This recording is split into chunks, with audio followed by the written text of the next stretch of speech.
తాకట్లో ఉన్న మీ బంగారాన్ని విడిపించి ఆ రోజు ఆన్లైన్ రేటుకి కొంటాం. Sharma gold company. పహల్గాం ఘటనపై హీరో విజయ్ దేవరకొండ స్పందించారు. ఘటన ఎంతో బాధాకరమని, దాడిలో గాయపడిన కుటుంబ సభ్యుల బాధ వర్ణనాతీతమని అన్నారు. బాధితులకు అండగా నిలబడతామని అన్నారు.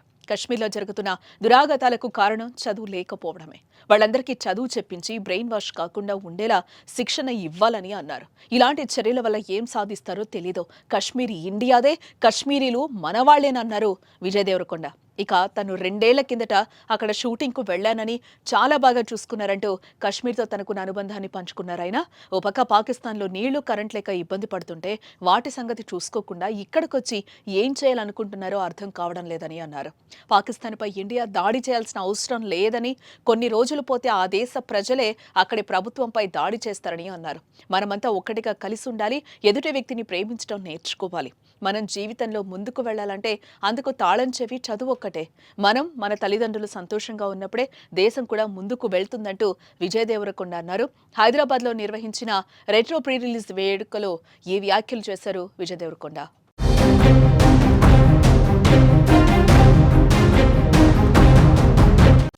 ఒక్క 2 నిమిషాలు మొన్న కశ్మీర్లో జరిగిన సంఘటన గురించి I just want to tell all the families that lost somebody they loved, somebody that was a parent, somebody that was a son, somebody that was a husband. I want to tell them all that we are all thinking about you.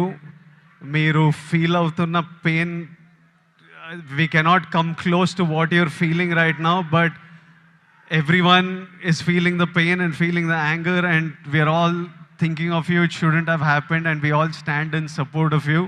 ఇప్పుడు కశ్మీర్లో ఇట్లాంటివి అవుతున్నాయి కదా, దానికి కూడా solution ఆ కొడుకులకి ప్రాపర్గా ఎడ్యుకేషన్ ఇప్పించి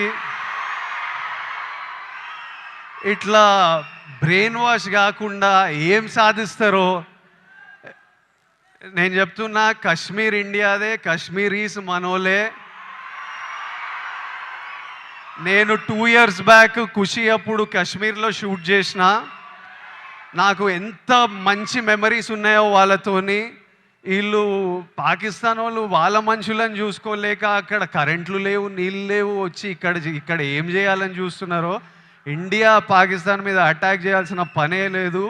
పాకిస్తాన్ వాళ్ళకే విరక్తి వచ్చి వాళ్ళ గవర్నమెంట్ మీద అటాక్ చేస్తారు. ఇట్లనే కంటిన్యూ అయితే అసలు 500 years బ్యాక్ ట్రైబల్స్ కొట్టుకున్నట్టు వీళ్ళు బుద్ధి లేకుండా, మినిమం కామన్ సెన్స్ లేకుండా చేసే పనులు. మనము we should stand united as people, love each other. India, we will, as people, we need to always move forward, stay united. Education is super key. మన ఇంట్లల్లో మనం happy ఉండి, మన పేరెంట్స్ హ్యాపీ ఉండి, మనం హ్యాపీ ఉంటేనే ప్రోగ్రెస్ అవుతాం. అందరూ హ్యాపీగా ఉండండి. I wish you all great success. May 1st, Suryana is coming to theaters with Retro. I am watching it. I hope all of you watch and enjoy it.